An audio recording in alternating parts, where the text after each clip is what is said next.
Hello everyone, it's Nina and welcome back to my channel. Today we are going to be starting a new reading vlog I'm very excited for. I honestly wasn't planning on doing this video anytime for the remainder of the year, and that is that we are going to be reading the entirety of the Shadow and Bone original trilogy. This is a YA fantasy series by Leigh Bardugo that is the start of a larger collection of books called the Grishaverse. If you're like me, you probably actually heard about this series from the fact that they made a Netflix live action adaptation, I think back in 2020 and then in 2022. And then like pretty much every Netflix property, it was canceled after 2 seasons and ended on a bunch of cliffhangers. There obviously is a massive fan base for the series and a lot of petitions to try and have Netflix bring it back. One of the biggest differences between the books and the TV show adaptation is that the TV show adaptation actually combines both the plot lines of the Shadow and Bone series as well as the Six of Crows duology. So in the books, those two sets of characters never actually meet, but in the show, they end up meeting each other and becoming friends and like working together. So even though there aren't a ton of changes in terms of like the main beats of the story, there are a couple different like character interactions, and the ending that the TV show series left off on is very different from the ending of Shadow and Bone. Anyway, enough about the TV show. Let's talk about the books themselves. So for the series, we're going to be reading the original 3 books in the trilogy, which are Shadow and Bone, Siege and Storm, and Ruin and Rising. And I should also mention that the covers of these 3 books did go through like a major change and redesign, I think right before the TV show came out. So the current versions of the paperbacks that you can buy look like this, but the initial hardcovers as well as the paperbacks had these covers. And I vastly prefer these covers to the new versions. The new versions obviously have like the animals that are very important to the story, much more prevalent in their design, but I overall just like the typography and like the looks of these covers more. So when I first found this copy of Shadow and Bone at a Half Price Books, I thought it would be fun to try and find the others 2 to add to my collection. So these other 2 I was able to get from Pango Books for relatively cheap. I know the hardbacks of this series are very hard to find and can go for like $60 or $70 on secondhand sites, or even maybe more than that. But all of these books I think were all under like $8 each, and some of them aren't in the best condition, but at the same time I am very happy to have them. And I'm super excited to read them for this video. I guess let's start off and talk about Shadow and Bone and give you a rough summary about what this series is about. So, like I said before, this is a YA fantasy series that follows our main character, Alina Starkov. She and her best friend, Mal, grew up as orphans together and then joined the First Army. Mal is a tracker and Alina is a map maker. And in this world, there are these people called Grisha, who some of them have elemental powers. Other people have powers that are more so tied to like the human body, or powers that are attached to like being able to build things. And they are a part of an order that's called the Second Army that is led by this character called the Darkling, who is the only shadow wielder among the Grisha. Alina and Mal's country is called Ravka, and it is divided in half by this giant, inhospitable like force of shadows called the Fold. And the story starts out with Alina and Mal going on a like mission between the 2 halves of Ravka, having to travel in the center of the Fold. While they are in there, they are attacked by these monsters that live in the Fold called Volcra, and Mal is almost killed by one of the Volcra. But when he's being attacked and Alina sees this, she accidentally unleashes this light power that has been hidden inside her, which reveals that she is a Grisha and a sun summoner, and also the only sun summoner that is in existence. And the Darkling immediately takes her in and brings her back to the other like Grisha stronghold to train her with the intent of helping him destroy the Fold. However, it is very clear that there's some other shady things going on. There's a lot of tension between the First and Second Army, a lot of tension between the King and the Darkling. There's also this like weird creepy guy who is the Apparat, and he seems to be some type of like zealous religious leader that has taken a special interest in Alina. While this is all happening, Alina is very much rejecting the fact that she is a Grisha. She just wants to go back home and see Mal again, and wants to like go back to her life before she had all of this responsibility and weight pressed upon her. So that's the summary for the first book. Like I have done for other like full series reading vlogs, I wanted to mention really quick my experience with the series. Like I said before, I found out about the series from the Netflix adaptation, and I ended up watching both seasons with my wife and really enjoyed them. Instead of starting with Shadow and Bone, I actually started with Six of Crows and that duology because I heard it was pretty much the best and a lot of people's favorites in terms of like the entirety of the Grishaverse. However, I wasn't as big a fan of the book as I think a lot of people are. I gave Six of Crows a 3.5 and then Crooked Kingdom a 4. And I think a lot of my dislike came from the fact that I wasn't a huge fan of Leigh Bardugo's writing style. I didn't really like the bouncing back and forth of the different like timelines and the way that the flashbacks were handled. And I also really dislike the character of Kaz Brekker. I really like him in the TV show adaptation, and I think that Freddie Carter's a really amazing actor. But the book version of Kaz, he kind of was just giving off an energy of thinking he was a lot smarter than he actually was. And his like tragic backstory didn't really make up for the fact that he was such an asshole to everyone. I do think he gets a lot better in Crooked Kingdom. And overall, I liked a lot of the story beats in that book a lot more than the previous one. But the books aside, I did really enjoy watching the TV show. And I knew it was kind of inevitable that I would eventually pick up the original book series that the TV show is based off of, because I do love Alina in the TV show. I love seeing Ben Barnes as the Darkling. And their ship is actually like perfect, like lovers to enemies, very toxic, giving a lot of energy similar to Reylo. So for all those reasons, I'm very excited to see what the book versions of these characters is like. I'm going to get started in reading Shadow and Bone, and I will come back to you very soon with my first update.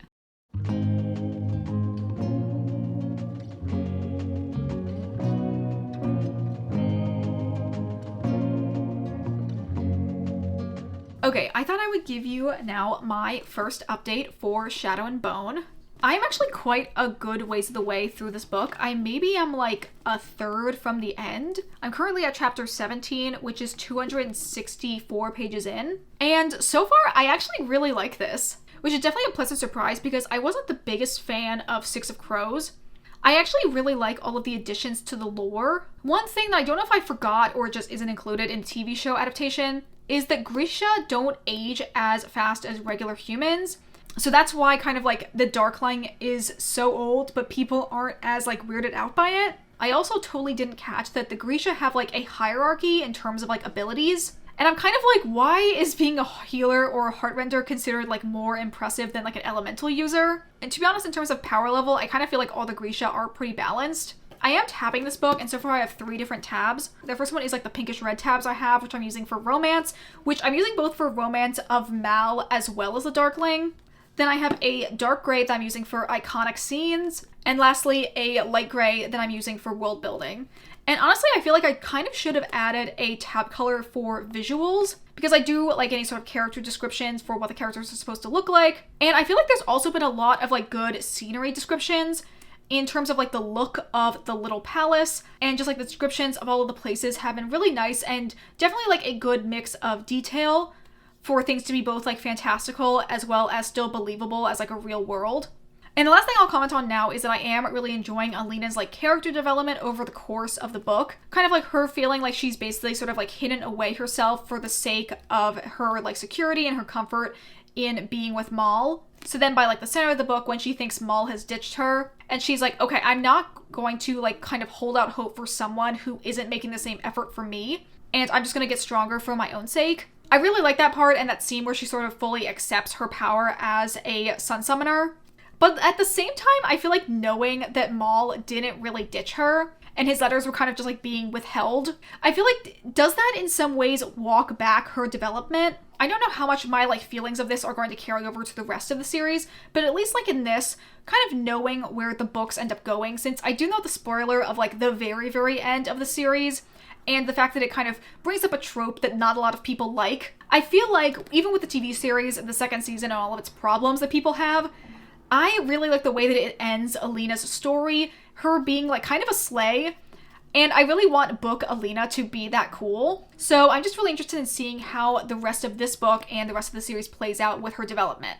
I also do think I was looking at the Darkling, at least in the TV show, with rose-tinted glasses, being blinded by how beautiful he is, because book Darkling is definitely not it.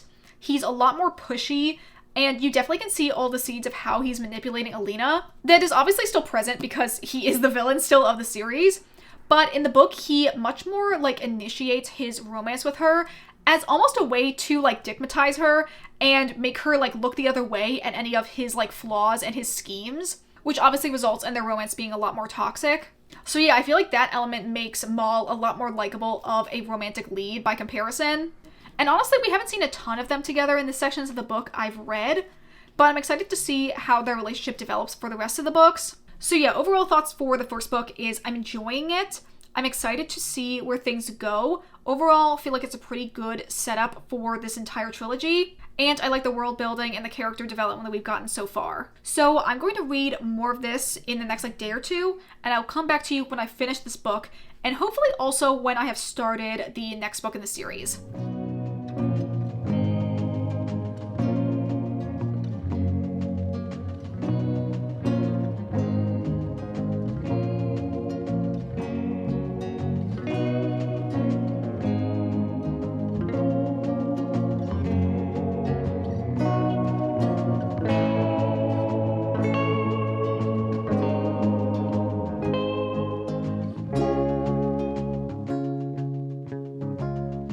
So it is now the next day, and I have finished Shadow and Bone. I read a little bit more last night, and then I finished it this morning. And overall, I feel like I really did enjoy this book. There were definitely some parts in the writing style when you can kind of tell that this is Leigh Bardugo's first book. Some things that are repeated, some elements of like Alina's character that just kind of make her seem a little juvenile and not like fully developed. At the same time though, I really did like her overarching arc. And I feel like some of the worries that I had in terms of like her relationship with Maul and feeling like the development that she gets when she finally kind of like leaves him behind being like overwritten by the fact that they do get together in the end. I feel like it was handled in a way that made a lot of sense for the characters, and her relationship with Maul didn't end up like hindering or overshadowing her personal growth either. So yes, I think I'm gonna give this book 4 stars. Pretty solid, good like start to a fantasy series. Really enjoyed all of like the world building elements and the development of the Grisha in the beginning section of the book. And there definitely were quite a few iconic moments that I remember from the TV show that I feel like were really well done in the original version as well. So with finishing Shadow and Bone, I immediately have moved into reading some of Siege and Storm. I'm not very far. I think I'm literally on chapter 3. But I'm just so excited for this book. One thing I didn't mention from the intro is the fact that Stormund, aka Nikolai, is my favorite character. I love him. I think he's so cute in the TV show. I feel like it is kind of predictable and somewhat basic for me to fall for the like sunny golden retriever puppy type of character. I love the puppy imagery that he's attached to, but I've also noticed from the beginning section of the book, Alina mentioned him looking like a fox quite a few times, and I don't know, that also makes me think of Jax, so he's kind of got a little bit of both those energies going at the same time, which I'm a big fan of. So I'm very excited to see more of him in this book. I do know that we get a lot more of him in the book than we do in the TV show. It's a lot more rushed in the TV show since they kind of cram, I think, both Siege and Storm and Ruin and Rising in one season. So I'm excited to see all of the stuff they end up cutting out of this book that involves him and Alina together. Super excited to get into this a little bit more, and I'm probably going to spend a little bit later today reading some more, and hopefully I can give you another update very soon. I'm probably going to go read a little more of this, and I'll come back to you maybe later today with my next update.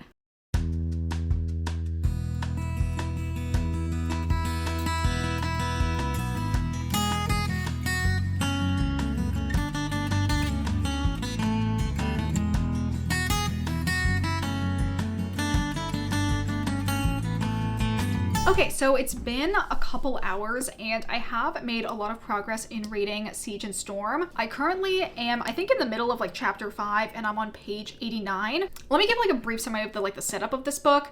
So at the very end of Shadow and Bone, Alina and Maul have escaped the Darkling and they are on the run.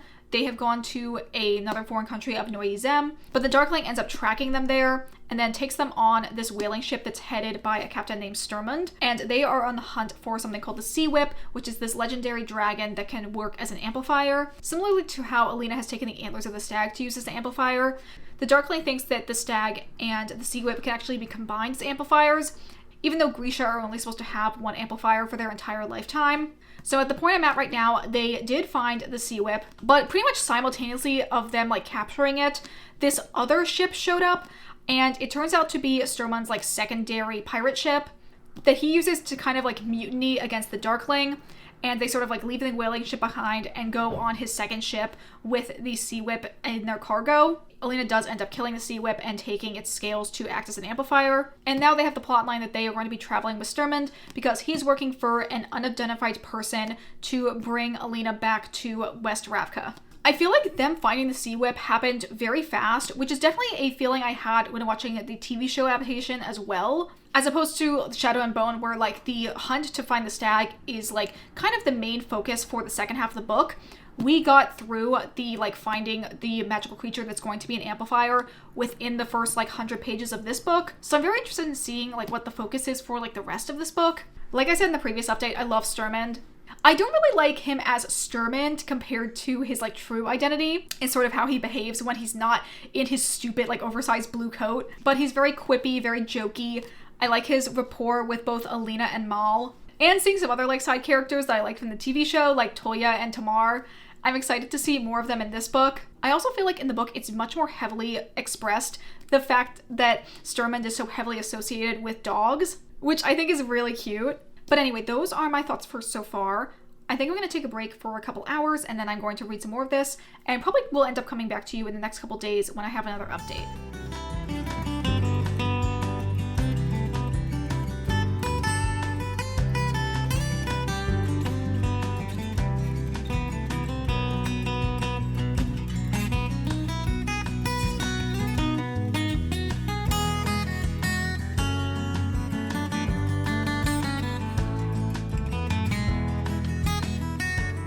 Okay, so it has been a couple days. I got my hair cut, so I probably look very different from the last update. And it still looks a little ugly because I'm not really sure how to style it when it's this short. So I'm not really sure what to do with it starting out. So please do not leave any mean comments down below if my hair looks really ugly for the rest of this video. Anyway, I have made more progress in Siege and Storm. I think I'm almost exactly 100 pages into the future from when I last talked to you. So I'm at the start of chapter 11. At the point I'm at right now, we have learned about Sturmund's true identity as Prince Nikolai.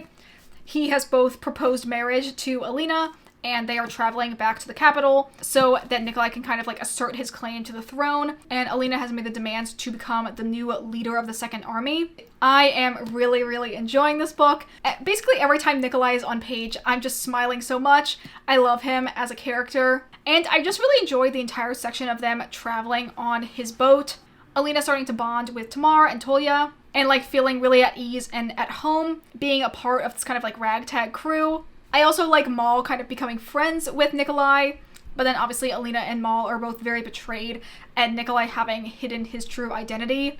And now obviously the fact that Nikolai is like trying to make moves on Alina, even if them courting and getting married is supposed to be in name only, it obviously is making Mal super jealous. Also, my brain can't help but see the three of them in like their throuple potential. That was definitely one of my biggest takeaways in watching the second season of Shadow and Bone, and I feel like there are still some undertones of that in the original source material. There's a line when Alina says to Mal, "You don't trust me to resist his charms," and Mal says, "I hardly even trust myself." Nikolai is just making all of the boys and girls fall for him, which is also kind of cute because it seems like Mal is the same way. Alina says when she's talking to Tamar that Mal is just a flower that blooms wherever he's planted. He's just like incredibly personable and charming, that he kind of like just sort of falls into step with whatever group he's around, and that Alina instead kind of sees herself as more of a weed, which kind of goes back to her like original history in Shadow and Bone, always seeing herself as someone that's sort of tagging along to Mal, and that she doesn't have a lot of like agency and direction on her own. But I feel like that is slowly shifting over the course of the books as Alina becomes like a more and more important person, that Mal is now the one that's kind of being tugged along with whatever Alina has going on. And yeah, overall I'm just really enjoying all of the dynamics of the characters. I want to say maybe this is like a third of the way through the book, so I'm hoping to make a little bit more progress in this over the course of the next 2 days, and then I will come back to you when I have my next update.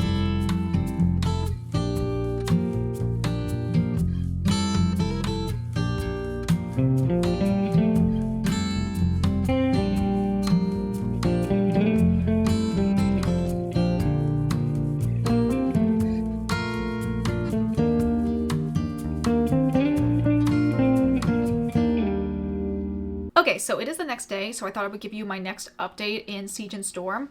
I am, I think, almost exactly 100 pages from when I last talked to you. I'm currently in the middle of chapter 16, which is page 285. So I'm over halfway now. I think I'm probably close to like the 2/3 mark of this book. And I overall am really, really enjoying it. I think I'm enjoying it even a little bit more than I was Shadow and Bone, just because I feel like the introduction of the new characters, the direction that Alina's story and her relationship with Mal has taken, I feel like I really like it. I do think that it is moving definitely a lot slower, at least from the TV show version, which kind of makes sense because they had to cram 2 books into 1 season. So I feel like in some ways this book maybe is suffering from a little bit of like middle book syndrome, in that like the center section is a little bit slow moving and not a lot is happening. It's more so been like a lot of like setup as Alina is like regrouping and building up the second army with her as the leader, and her kind of also being stuck in a love triangle between Nikolai and Mal. I also like the focus of this book in creating like a legend around Alina as being a new saint, and kind of like the cult that has sprung up around the Apparat, focusing on her as the Sun Summoner. It's something that I feel like was left out of the TV show, but probably would have ended up being the focus for season 3, which now will never see the light of day because of Netflix canceling it. So it's very cool at least to be able to read that element as it was focused on in the original books. I don't have too many more things to say, just overall really enjoying this. I do feel like I maybe am starting to like Nikolai's character even more. I feel like maybe the stuff we learned about him in the TV show was somewhat like surface level, but he definitely has a lot more like character development and personality elements in the book version that I'm really enjoying to like see be added to his character. And like I said before, I like kind of the more like subtle moments of him and Mal. Alina even points it out that there is kind of like a duality, that Nikolai kind of has to wear a bunch of different faces depending on who he's talking to. And there's sort of a split between the version of him as the prince and then him as Sturmund. And she directly mentions that Mal has a kind of antagonistic relationship with Prince Nikolai, but he was a good friend of Sturmund's. So that kind of split in his different roles, taking a toll on his personal relationships with people. And Alina often commenting that she doesn't really know what Nikolai's true face is. But yes, overall, I am enjoying my time reading this. I'm going to work on probably finishing this book in the next like 2 or 3 days. So I'll probably come back to you to talk to you with my last update for Siege and Storm. And then we'll move on to the last book in the trilogy.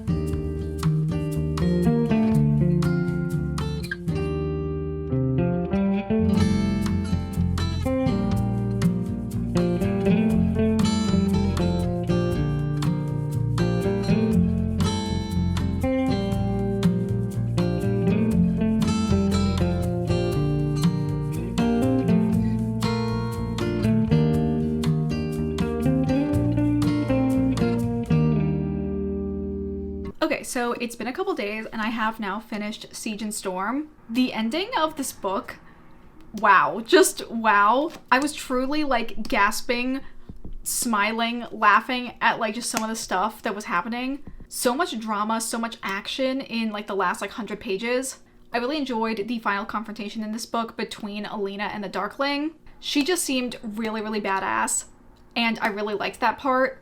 And then the like strange cliffhanger ending that she has lost the ability to use her light powers. Overall, really, really good. I think I'll talk really briefly about like kind of my thoughts on all of the characters. One thing that definitely struck me was I actually didn't realize how little Nikolai actually is a viable love interest for Alina. I thought it was going to be a much more prominent love triangle between him and Mal. Kind of the same way that in the previous book did feel like for the most part it was a love triangle between Mal and the Darkling. But for this one, it really does seem like Nikolai is very clearly the second choice, and again that she's only really going to him in times when she's not actively in a relationship with Mal, and even then she kind of sees him as a distraction. So unfortunately not as much romance as I would have liked between the two of them. Mal, on the other hand, I feel like I'm disliking him a little bit more in the second half of this book.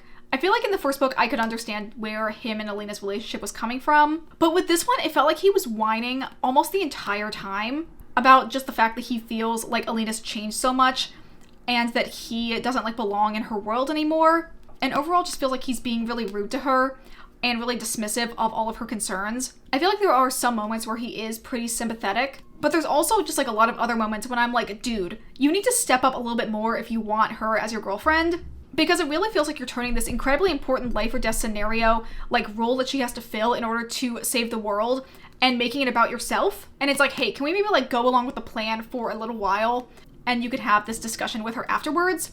I would be a little bit more understanding of Mal's concerns if Alina did accept the marriage proposal that Nikolai gives her, because that really does like shut off any pathway for Alina and Mal to be together in the future. But unlike the TV show adaptation where she does accept his proposal, in this one she repeatedly dismisses him, as well as the proposals that she gets from Nikolai's older brother. So there really isn't any second option. It's very clear that she wants to be with Mal, And the way that they're kind of hiding their relationship and having it so that Maul can't really be super affectionate to her is very clearly something that's just for the short term. So I'm like, Maul, can you get it together for like the next month or so until they're able to have like the big battle and defeat the Darkling, and then you can run off with Alina and do everything you want to with her. You just have to like act normal for the time being, instead of being a whiny baby and making Alina worry about you the whole time. So I don't know, I think like that aspect made me dislike him a little bit more in this book, and just some of the direction that the way that the books are going to go overall. I'm not really looking forward to Maul sort of like getting his way in the end. So all of Maul's moodiness definitely like dampened my enthusiasm for their relationship in the end of this book. I still did have a really good time. As you can see, I kind of tabbed the crap out of this one. And this morning I also made some progress in reading Ruin and Rising. I am currently about to start chapter 3. I'm at exactly 50 pages into this book. I also started tabbing this one, although as you can see, there's not too many so far. I changed up a couple of the colors. I'm using this dark red one for scenery, and then I also added this gold one for specific quotes. I feel like that tab will sometimes overlap with iconic scenes, but I did want to have the option of keeping it separate if I wanted to. So yes, I am excited to read more of this. I guess giving a quick summary of where we are at right now. Alina, her guards, and the remnants of the Second Army are saved at the end of Siege and Storm by the Apparat, and are brought into this like underground network of caves where him, as well as all of his followers of the new like cult that's developed around Alina as a saint, have been living. And due to like the final fight that she had with the Darkling, where they kind of were like exchanging power, she has lost her ability to summon light, but she does seem to have like a little bit of like shadow powers that aren't nearly as strong as the Darklings. But she's not totally powerless, she just is incredibly weak from the huge fight she had. It's also made her hair turn white, which I know is something people were hoping they would do in the TV show, but it didn't end up happening. Anyway, the part I just left off on, Alina has now brought back her sun powers. It seems like part of the reason why they were dampened was not just because of the fight, but because they were so far underground that she wasn't like able to like really connect with the sun and get any like nourishment or like a source for her power from there. But in the confrontation they just had with the Apparat and some of his guards, they were able to like open a crack in the ceiling to allow the light come through and allow her to summon again. Also, some of the like holy warriors that saw this are like in complete like reverence to her power, and Alina's kind of like using the cult aspect that's come around her as a way to like create more spectacle and achieve more loyalty with the people to her versus to the Apparat as just like her spokesperson. I'm actually really enjoying this aspect of Alina's story. She really seems like she wants to shy away from power and the spotlight, but at the same time, it really does come across that she is just like a natural leader when given the opportunity to flourish in that role, versus how she really wants to see herself as someone that can pass by unnoticed, very much someone that can fade into the background, when that isn't really the case. It seems like she is very much a natural leader when she's given the opportunity to flourish in the spotlight. So it's kind of fun to see her in this new role now. And I'm interested in seeing where it's going to go for the rest of the book. So yes, that is my current update for Ruin and Rising. I probably will try to read a little bit more of this over the course of the next like day and a half, and I will probably come back to you sometime later tomorrow when I have my next update. Okay, so it's been about a week since I last talked to you, and I have made a lot of progress in reading Ruin and Rising. I am a little bit over halfway now. I am in the middle of chapter 10, so these chapters are very long. I'm currently on page 226, and I am really enjoying this. Honestly, I feel like each of the books, they've gotten like better and better. I really enjoyed everything that we've done so far in this one. Basically, after Alina has like asserted her dominance and power over the Apparat, they end up leaving and like traveling through the caves to a spot where they can possibly rendezvous with some of Nikolai's smugglers. And there they get rescued by Nikolai in another one of his like flying ships. This one's kind of more of like a Zeppelin, bigger, more like inflatable blimp style ship. And he has taken them to this like outpost he has that is in this like high remote mountain range. There's been quite a few iconic scenes. The part when Genya kind of like goes off at the king, calling him out for all of the like abuse that she suffered by his hand, and Nikolai basically forcing his father into a corner of, you have got to kind of like atone for your crimes and abdicate from the throne. I thought that part was really good. I really do like Genya as a character. I feel like I didn't bond with her a ton when I watched the TV show, but I really enjoyed seeing her character growth throughout this entire series. And also Alina kind of like leveraging her position as this living saint and being able to stick up for her friends was great. I also like the scene of her training with Baghra, where Baghra instructs her to use the cut to like cut off the top of a mountain. That part was really cool, and also seeing like Maul believe in her and that kind of like giving her enough strength to push herself a little bit farther. I know I said before that it really seems like Nikolai is very much a second choice compared to Mal, but at the same time, there's still quite a few cute scenes of him and Alina in this book, specifically with him like very much going forward and proposing marriage to her, mostly for the sake of an alliance, but also they do have a decent amount of chemistry between the two of them that I can't help but like want that future where Alina is his Grisha queen and they're ruling together. There's a scene like pretty much right after that when like all of the girls are hanging out and Zoya makes a comment about how she should have gotten proposed to by Nikolai and how she's like so jealous of Alina for getting that role, which I feel like is very lightly sowing the possible seeds that I believe later come to fruition in the King of Scars duology, where Nikolai and Zoya are a couple. I still don't love Zoya. I wasn't a huge fan of her character on the TV show, and the books definitely do her even more of a disservice in making her unlikable at the start. So I'm just like not really on board with Zoya as a ship, which is honestly one of the main things that's stopping me from reading the King of Scars duology. That and the fact that a lot of people say it's quite boring.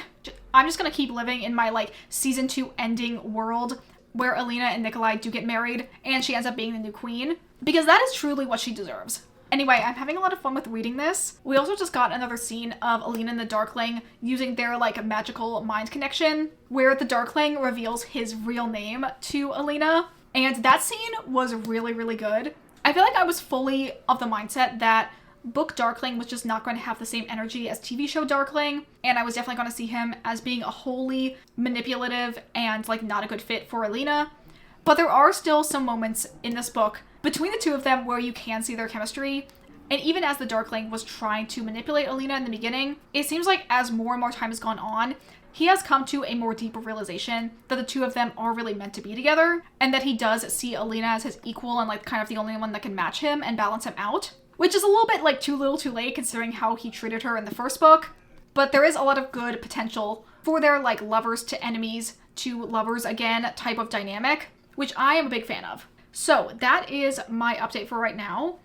I am going to probably read a little bit more of this later today and tomorrow, and I'll come back to you soon with my next update.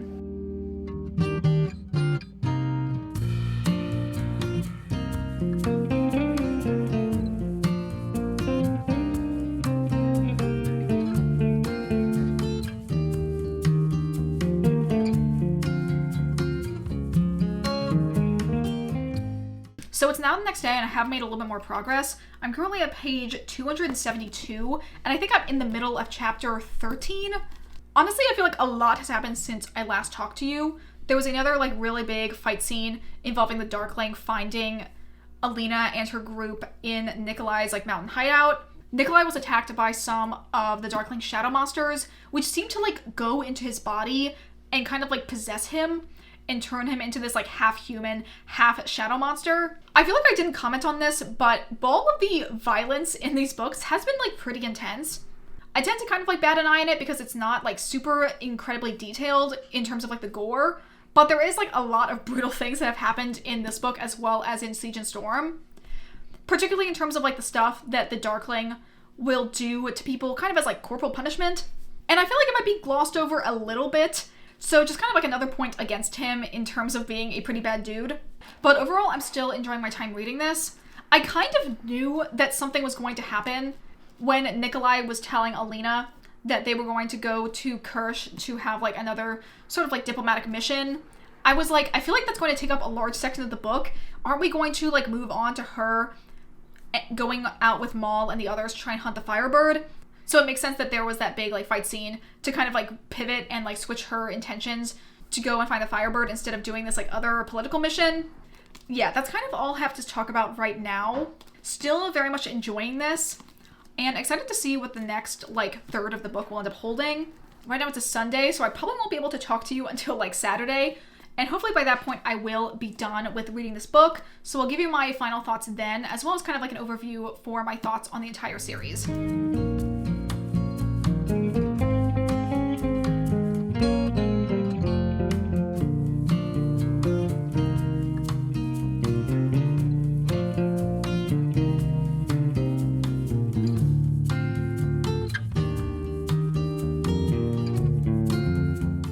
Okay, so I have now finished Ruin and Rising, and I thought I would give you my final thoughts on this, as well as like kind of my overall thoughts on the Shadow and Bone series. I actually ended up liking Alina's ending a little bit more than I thought I would, specifically once we kind of got the like why and how, specifically in like how the purpose of the third amplifier was kind of always to be able to give non-Grisha people Grisha powers.